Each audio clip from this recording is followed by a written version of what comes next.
Hello friends, എല്ലാവർക്കും ചെമ്പനീർപ്പൂവ് latest എപ്പിസോഡിന്റെ വിശേഷങ്ങളിലേക്ക് സ്വാഗതം. കേട്ടോ ഇന്നത്തെ എപ്പിസോഡിൽ നമ്മൾ കാണുന്നതാണ് സച്ചി ഭയങ്കരമായിട്ട് കുടിച്ച് പറ്റായിട്ട് മുറിയിലേക്ക് വരുന്ന കിടക്കുന്നത് കേട്ടോ. അപ്പോൾ നമ്മുടെ രേവതി ഫുഡ് എടുത്ത് വെക്കാൻ പറയുമ്പോൾ നമ്മുടെ സച്ചി ഇങ്ങനെ പറയുന്നുണ്ട്, എനിക്ക് നിന്റെ ഫുഡും വേണ്ട, ഒന്നും വേണ്ട, എന്നെ ആരും എന്താ പറയുക, എന്നെ സ്നേഹിക്കുന്നവർ ആരുമില്ല, നീ കാരണമാണ് എൻ്റെ കാറ് പോയത്, നീ ആധാരം അച്ഛന് കൊടുത്ത കാര്യം എന്നോട് നേരത്തെ പറഞ്ഞിരുന്നെങ്കിൽ ആ കാറ് നഷ്ടപ്പെടില്ലായിരുന്നു, എൻ്റെ ജീവനാടി പോയത് എന്നൊക്കെ പറഞ്ഞ് നമ്മുടെ സച്ചി ഭയങ്കരമായിട്ട് കുടിച്ച് പറ്റായിട്ട് അവിടെ അടിയിൽ പാവിടിച്ച് അവിടെ ഇങ്ങോട്ട് കിടന്നു പോകുക കേട്ടോ. അപ്പം രേവതി കുറച്ചു നേരം കൂടെയൊക്കെ ഇരുന്ന് ഇങ്ങനെ ഭയങ്കരമായിട്ട് കരയുന്നൊക്കെ ഉണ്ട് സച്ചിയെ നോക്കിയിട്ട്, ഞാൻ കാരണമാണല്ലോ ഏട്ടൻ ഇങ്ങനെ ഒരു അവസ്ഥയിലായത് എന്നൊക്കെ ഓർത്തിട്ടോ. അപ്പോഴത്തേക്കും സെയിം സമയത്ത് നമ്മുടെ രേവതിയുടെ അമ്മ ഫോൺ ചെയ്യുന്നുണ്ട്. അപ്പോൾ രേവതിനോട് ചോദിക്കുന്നുണ്ട്, എടി അച്ഛനും സച്ചിയും ഒക്കെ നിന്നോട് സ്നേഹത്തിലല്ലേ, നിന്റെ ഭാഗത്ത് തെറ്റില്ല എന്നവർ മനസ്സിലാക്കിയല്ലോ അല്ലേ എന്നൊക്കെ ഇങ്ങനെ അമ്മ ചോദിക്കുന്നുണ്ട്. അമ്മയ്ക്ക് ഭയങ്കര ആകാംക്ഷ, മോളുടെ ജീവിതമാണല്ലോ. അപ്പോൾ നമ്മുടെ രേവതി സകല പെണ്ണുങ്ങളും ചെയ്യുന്നത് പോലെ അമ്മയെ വിഷമിപ്പിക്കാതിരിക്കാൻ, ഈ എന്താ പറയുക, ഭർത്താവിന് വീട്ടിലെ പ്രശ്നങ്ങൾ അവർ അറിയിക്കാതിരിക്കുമല്ലോ ചിലവർ, അതേപോലെ തന്നെ നമ്മുടെ രേവതിയും ചെയ്യുവായിട്ട് പറയുന്നുണ്ട്. ഇല്ലമ്മേ, കുഴപ്പമൊന്നുമില്ല, അച്ഛനും സച്ചിയേട്ടനൊക്കെ എന്നോട് വളരെ സ്നേഹത്തിലാണ് എന്താ പറയുക പെരുമാറുന്നത് എന്നൊക്കെ പറയുന്നുണ്ട്. എല്ലാ പ്രശ്നങ്ങളും മാറിയമ്മേ, അമ്മ സന്തോഷമായിട്ട് ഇരിക്കൂട്ടോ എന്നൊക്കെ നമ്മുടെ രേവതി എന്താ പറയുക അമ്മയോട് പറയുന്നുണ്ട് കേട്ടോ. അപ്പം അമ്മയ്ക്കും ഭയങ്കര സന്തോഷം, പ്രശ്നങ്ങളൊക്കെ മാറിയല്ലോ. അപ്പം അമ്മ പറയുന്നുണ്ട്, ഇനി മേലിൽ പ്രശ്നമൊന്നും ഉണ്ടാകാതിരിക്കണം കേട്ടോ, മറ്റുള്ളവരുടെ ജീവിതത്തിൽ എന്തെങ്കിലും കാര്യം ചെയ്ത് സ്വന്തം ജീവിതത്തിൽ ഇങ്ങനെ പ്രശ്നമൊന്നും ഉണ്ടാക്കാതിരിക്കാൻ ഇനിയെങ്കിലും ശ്രദ്ധിക്കണം കേട്ടോ രേവതി എന്നൊക്കെ പറഞ്ഞ് നമ്മുടെ അമ്മ ഉപദേശിച്ചൊക്കെ ആട്ടോ നമ്മുടെ രേവതിയുടെ അടുത്തുനിന്ന് ഫോൺ വെക്കുന്നത്. അപ്പോൾ നമ്മുടെ ചന്ദ്രമതി ഇതൊക്കെ കേൾക്കുന്നുണ്ടാവും കേട്ടോ. അപ്പോൾ ചന്ദ്രമതി പറയുന്നുണ്ടോ, നീ ഇവിടെ നടന്ന പ്രശ്നങ്ങളൊക്കെ നിന്റെ അമ്മയോട് കൊട്ടി ഘോഷിച്ചോ, അതാണ് ഇപ്പോൾ പാതിരാത്രി വിളിച്ചേ എന്നൊക്കെ ചോദിക്കുന്നുണ്ട്. ഇനി ശ്രീകാന്തിനെ നീ പുറത്താക്കി, ഇനി ശ്രുതിയും കൂടി പുറത്താക്കാനുള്ളൊരു അടുത്ത പ്ലാൻ തയ്യാറാക്കുകയാണോ നീ, നിനക്ക് ഒറ്റ മരുമകളായിട്ട് ഇവിടെ വാടാനുള്ള തയ്യാറാണോ എന്നൊക്കെ നമ്മുടെ ചന്ദ്രമതി ഭയങ്കരമായിട്ട് ഇങ്ങനെ കലിയടങ്ങാതെ ഇങ്ങനെ സംസാരിക്കുന്നുണ്ട് കേട്ടോ. അപ്പോൾ നമ്മുടെ രേവതി പറയുന്നുണ്ട്, അമ്മ എന്തേ പറയുന്നത്, എൻ്റെ അമ്മയ്ക്ക് അതാണല്ലോ പണി, ഞങ്ങൾക്ക് വേറൊരു പണിയൊന്നും ഇല്ലല്ലോ എന്നൊക്കെ നമ്മുടെ രേവതി പറയുന്നുണ്ട്. അപ്പോൾ നമ്മുടെ ചന്ദ്ര, നീ കൂടുതലൊന്നും വർത്താനമൊന്നും പറയാൻ നിൽക്കണ്ട, എന്താ പറയുക, നീ ഇങ്ങനെ ജീവിച്ച് പോകാമെന്ന് കരുതേം വേണ്ട, നീ വേഗം തന്നെ പെട്ടിയും ബാഗൊക്കെ പാക്ക് ചെയ്ത് വെച്ചോ, നിനക്ക് ഏത് നിമിഷം വേണമെങ്കിലും ഇവിടെ നിന്ന് ഇറങ്ങേണ്ടി വരും, അച്ഛൻ്റെ അതായത് രവിയേട്ടൻ്റെ ഒരൊറ്റ മനസ്സുകൊണ്ട് മാത്രമാണ് നീ ഇവിടെ ഇപ്പം നിൽക്കുന്നതെന്നൊക്കെ പറഞ്ഞ് നമ്മുടെ ചന്ദ്രമതി പറയുന്നുണ്ട് കേട്ടോ.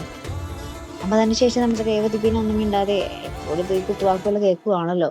നമ്മുടെ മുറിയിൽ പോയി അവിടെയാണെങ്കിൽ സച്ചി ഇങ്ങനെയും കിടക്കുന്നു. അപ്പോൾ രേവതി ഇങ്ങനെ കരഞ്ഞുകൊണ്ടേ ഇരിക്കും കേട്ടോ. നമ്മുടെ ആ പുതിയ രേവതി ഇപ്പോൾ ഫുൾ ടൈം കരച്ചിലാണല്ലേ, ഭയങ്കര കരച്ചിൽ കഥാപാത്രമായിട്ട് മാറിയിരിക്കുകയാണ്. നമ്മുടെ റെബേക്ക വന്നതിന് ശേഷം കേട്ടോ നമ്മുടെ രേവതി ഇത്രയ്ക്കും കരച്ചിലോട്ട് പോയത്, ഫുൾ ടൈം കരച്ചിൽ തന്നെയാണ് നമ്മുടെ രേവതി അല്ലേ. നമ്മുടെ റെബേക്ക ചിലവരൊക്കെ പറഞ്ഞിട്ടുണ്ടായിരുന്നു കേട്ടോ, റെബേക്ക ഇങ്ങനെ ഭയങ്കര സ്ട്രോങ് ക്യാരക്ടർ ചെയ്യുന്നതാണ് നല്ലതെന്ന്. അത് കേട്ടോ എനിക്കും തോന്നുന്നത്, റെബേക്കയ്ക്ക് ഇങ്ങനത്തെ ഈ ഒരു കരച്ചിൽ റോള് അങ്ങനെ ചേരാത്ത പോലത്തെ ഒരു ഫീല് അല്ലേ.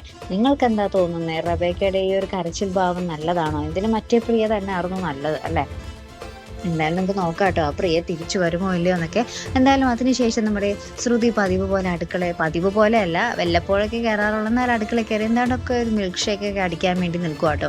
അപ്പോൾ നമ്മുടെ ശ്രുതി പതിവ് പോലെ ജോലിക്ക് പോകണമെന്ന് പറഞ്ഞ് നമ്മുടെ ചന്ദ്രമതിയെ കൊണ്ട് ചോറും വെള്ളമൊക്കെ ഇട്ടി ഫില്ലാക്കിയിട്ട് വേഗം ഓടി പോകുന്നുണ്ട്. അപ്പോൾ ശ്രുതി ഇങ്ങനെ പോകുമ്പോഴേ, ആ പാർക്കിൽ ആ ബെഞ്ച് പോയിട്ടുണ്ടാവുമല്ലോ ഈശ്വര, അതൊന്ന് പൊരി വെയിലത്ത് കിടക്കേണ്ടി വരുമല്ലോ എന്നൊക്കെ പറഞ്ഞ് ഭയങ്കര ഡയലോഗ് അടിച്ചിട്ടായിട്ട് പോകുന്നത്. അപ്പോൾ എന്തായാലും ഭയങ്കര കോമഡി രംഗങ്ങളാട്ടോ. അപ്പോൾ ആ ഒരു സമയത്ത് നമ്മുടെ ശ്രുതി പോകുമ്പോൾ തന്നെയാണ് നമ്മുടെ നവീൻ ആ ഒരു വീട്ടിലേക്ക് വരുന്നത് കേട്ടോ.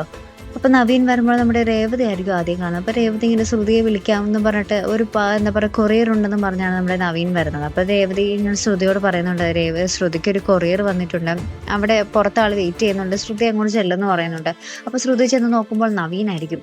അപ്പോൾ നമ്മുടെ അമ്മ ഭയങ്കര, കൊറിയറോ, മലേഷ്യ നമ്മളുടെ അച്ഛൻ അയച്ചതായിരിക്കും, നീ അതൊന്നും കയറി ഒളിഞ്ഞു നോക്കാൻ നിൽക്കരുതട്ടോ രേവതി എന്നൊക്കെ പറഞ്ഞ് നമ്മുടെ രേവതിനോടും പറയുന്നുണ്ട് കേട്ടോ. നിനക്കാരാണല്ലോ ഗിഫ്റ്റ് അയക്കാൻ, അവൾക്ക് കണ്ടില്ല അച്ഛൻ മലേഷ്യയിൽ നിന്ന് എന്താ പറയുക ദീപാവലിക്ക് വേണ്ട സമ്മാനങ്ങളൊക്കെ കൊടുക്കുന്നു എന്നൊക്കെ പറഞ്ഞ് നമ്മുടെ ചന്ദ്രമതി ഭയങ്കര ഡയലോഗൊക്കെയാണ് കേട്ടോ. അപ്പോൾ ശ്രുതി ഇവിടെ വരുമ്പോഴാണ് നവീനെ കാണുന്നത്. അപ്പോൾ നവീനെ കണ്ടപാടെ ഇങ്ങനെ ഞെട്ടി നിൽക്കുമ്പോൾ നമ്മുടെ ചന്ദ്രയും വരുന്നുണ്ട്. എവിടെ ഏതാണ് അയച്ചിരിക്കുന്നത്, ആ ഒരു കൊറിയർ എവിടെ എന്നൊക്കെ ചോദിച്ച് നമ്മുടെ ചന്ദ്ര വരുന്നുണ്ട്. അപ്പം നോക്കുമ്പോൾ ഒരു ചെറിയ പാക്കറ്റ് ഉണ്ട്. അപ്പം നമ്മുടെ ചന്ദ്ര പറയുന്നുണ്ട്, ഓ ശ്രുതി ഇത് ചെക്കാണെന്ന് തോന്നുന്നു, ശ്രുതി വേഗം സൈൻ ചെയ്ത് കൊടുക്കുന്നൊക്കെ പറഞ്ഞ് ആ ഒരു നവീൻ കാണിച്ചു കൊടുത്തൊരു പേപ്പറിൽ നമ്മൾ ശ്രുതിയെ കൊണ്ട് സൈനൊക്കെ ചെയ്യിപ്പിക്കുന്നുണ്ട്. അതിനുശേഷം നമ്മുടെ ചന്ദ്രമതി പല അടവും പറ്റി അടുക്കളയിൽ ഗ്യാസ് ഓഫ് ചെയ്തിട്ടില്ല, അത് ചെയ്തിട്ടില്ല എന്നൊക്കെ പറഞ്ഞ് നമ്മുടെ ശ്രുതി അടുക്കളയിലേക്ക് നമ്മുടെ ചന്ദ്രമതി വരുന്നുണ്ട്. അതിനുശേഷം നമ്മുടെ നവീൻ്റെ അടുത്ത് കാര്യങ്ങളൊക്കെ പറഞ്ഞ്, നവീൻ എൻ്റെ അടുത്ത് ഇപ്പോൾ പൈസയൊന്നുമില്ല, ഞാൻ അയച്ചു തന്നോളാം എന്നൊക്കെ പറയുന്നുണ്ട്. അപ്പോൾ നവീൻ പറയുന്നുണ്ട്, എനിക്ക് 50,000 രൂപ വേണം, നാളെ ഉച്ച 12 മണിവരെ ഞാൻ നിങ്ങൾക്ക് സമയം തരും, അല്ലെങ്കിൽ ഒരു 12 മണിക്കും തന്നില്ലെങ്കിൽ 12:05 ആകുമ്പോൾ ഞാൻ തിരികെ ഈ വീട്ടിലേക്ക് എത്തും എന്ന് പറഞ്ഞ് നമ്മുടെ ശ്രുതിയെ നവീൻ ഭീഷണിപ്പെടുത്തുവാട്ടോ. അപ്പൊ അതിനുശേഷം ശ്രുതി ഇങ്ങനെ പൈസ എവിടെ നിന്ന് ഒപ്പിച്ചു കൊടുക്കുക. ആകെയുണ്ട കയ്യിലുണ്ടായിരുന്ന ബ്യൂട്ടി പാർലർ എന്ന് പറയാ വിറ്റിട്ടാണ് ഇവിടുത്തെ പ്രശ്നങ്ങളൊക്കെ ഒന്ന് ഒതുക്കിയത്. അതിന് പിന്നാലെ 50,000 രൂപ ശ്രുതി എവിടെ നിന്ന് ഒപ്പിക്കുമെന്ന് പറഞ്ഞ് ഇങ്ങനെ വേവലാതിപ്പെട്ട് നിൽക്കുക കേട്ടോ. ആ ഒരു സെയിം സമയത്ത് നമ്മുടെ ശ്രുതിയും തിരിച്ചു വരുന്നുണ്ട്. ശ്രുതി ഫോൺ എന്തോ മറന്നുപോയി എന്നും പറഞ്ഞിട്ട് വീട്ടിൽ പോയെടുക്കുക. ആകെയുള്ള ഒരു എന്റർടൈൻമെന്റ് ആണെന്നും പറഞ്ഞ് ഫോണെന്നും പറഞ്ഞ് അതെടുത്തില്ലെങ്കിൽ ശരിയാവൂല എന്ന് പറഞ്ഞ് നമ്മുടെ ശ്രുതി തിരികെ വീട്ടിലേക്ക് വരുന്നുണ്ട്. ആ ഒരു സമയത്താണ് ഇയാൾ നമ്മുടെ നവീൻ വീട്ടിൽ നിന്നും പോകുന്നത്. അപ്പൊ ഇവര് വഴിയിൽ വെച്ച് എന്തായാലും കണ്ടുമുട്ടാനുള്ള സാധ്യതകൾ ഏറെയാണ് അല്ലെ. അപ്പൊ ഇവര് രണ്ടുപേരും തമ്മിൽ ഇങ്ങനെ കണ്ടുമുട്ടുന്ന രംഗത്തിലായിട്ട് ഇന്നത്തെ എപ്പിസോഡ് അവസാനിക്കുന്നത്. അപ്പൊ ഇനി എന്തൊക്കെയാകും നടക്കാൻ പോകുന്നത് അല്ലെ. നമ്മുടെ ശ്രുതിയുടെ ജീവിതം കട്ടപ്പോക തന്നെയാണ്. കാരണം നവീൻ കിടപ്പിലായതായിരുന്നു നമ്മുടെ ശ്രുതിയുടെ ഏക ഒരു ആശ്വാസം. അപ്പൊ ഇപ്പൊ നവീൻ എഴുന്നേറ്റപ്പോൾ ഇനി ഭീഷണിയോട് ഭീഷണി തന്നെ ആയിരിക്കും. കുറെ പൈസ നമ്മുടെ ശ്രുതി കൊടുക്കേണ്ടി വരും അല്ലെ. അപ്പൊ എന്തായാലും കണ്ടു തന്നെ അറിയാട്ടോ. അപ്പൊ ഇതുപോലെ പ്രൊമോ റിവ്യൂസിനും എപ്പിസോഡ് റിവ്യൂസിനും ഒക്കെ നിങ്ങൾ മറക്കാതെ ചാനൽ സബ്സ്ക്രൈബ് ചെയ്യുക. അടുത്തൊരു വീഡിയോ വരുന്നത് വരയ്ക്കും ഗുഡ് ബൈ.